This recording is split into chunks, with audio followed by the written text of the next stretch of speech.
Hi everyone, welcome back. Mango కాజు curry చూద్దాము. So వేడి వేడి అన్నంలో అలా నెయ్యి వేసుకుని తింటే చాలా యమ్మీ ఉంటుంది, అద్దరిపోతుంది. సో రెసిపీలోకి వచ్చేద్దాము. సో ఫస్ట్ అయితే మనం ఒక 70 to 80 grams ఆఫ్ కాజు తీసుకుని వాటర్లో బాయిల్ చేయాలి. సో ఈ సైజ్ మ్యాంగో తీసుకున్నాను నేను. అండ్ ఒక పక్కన ఇది బాయిల్ అయిపోయింది కాజు. సో తీసేసి మనం అదే వాటర్లోనే మ్యాంగో ఉంటుంది కదా, సో ఏదైతే మనం ఇప్పుడు పీల్ చేసి చిన్న చిన్న పీసెస్ చేసుకున్నామో సో ఆ మ్యాంగోని మనం అందులో వేసేయాలి. సో మ్యాంగో సైజ్ బట్టి మనం ఆనియన్స్ డిసైడ్ అవ్వాలి. సో నేను ఈ సైజ్ మ్యాంగో తీసుకుని బాయిల్ చేసుకోవాలి. సో ఇట్లా బాయిల్ అయ్యాక మనం తీసేసుకోవాలి.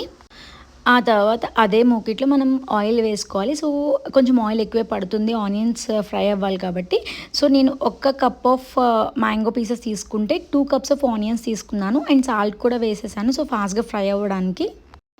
అండ్ ఇంకా మనకి ఆనియన్స్ అయితే ఫ్రై అయిపోయినాయి. సో ఇలా ఆనియన్స్ ఫ్రై అయిపోయాక ఆల్రెడీ మనం బాయిల్ చేసి పెట్టుకున్న మ్యాంగోస్ అండ్ ఇంకా కాజు, సో అవి కూడా కాజుస్ మనకు కావాలంటే ఇంకా ఎక్కువ కూడా వేసుకోవచ్చు. అండ్ నేను తీసుకున్న క్వాంటిటీ కొంచెం పుల్లగా ఉంటుందన్నమాట. సో మీకు కావాలి అంటే కనుక ఇంకొన్ని ఆనియన్స్ వేసుకోవచ్చు. సో 2.5 cups అట్లా వేసుకోవచ్చు. అలా ఫ్రై చేసుకున్నాక మనకి చిల్లీ పౌడర్ అనమాట.